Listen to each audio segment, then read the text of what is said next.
Iiral po ang shoreline sa silangang bahagi po ng Southern Luzon at Visayas habang patuloy po na umiiral ang Northeast Monsoon o yung amihan sa Northern at Central Luzon. Kabilang na po dyan ang Metro Manila ayon po yan sa latest weather forecast ng Pag-asa.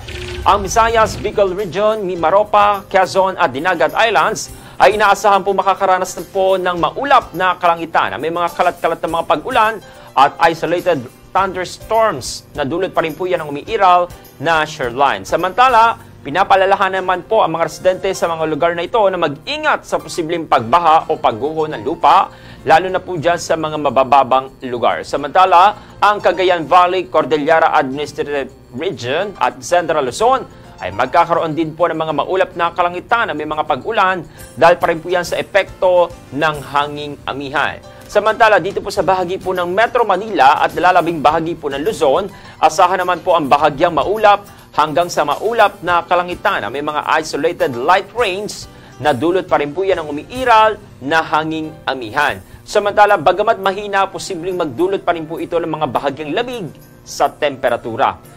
Dito naman po sa bahagi ng Mindanao, ang nalalabing bahagi pa rin po nito ay magkakaroon po ng mga bahagyang maulap hanggang sa maulap na kalangitan na may mga posibilidad ng isolated light rains o thunderstorm na dulot pa rin po yan ang umiiral na localized thunderstorm. Patuloy naman po na pinapayuhan ng publiko na magdala ng mga pananggalang sa ulan at manatiling nakatutok sa mga ulat ng panahon mula sa Pag-asa para sa mas detalyadong impormasyon.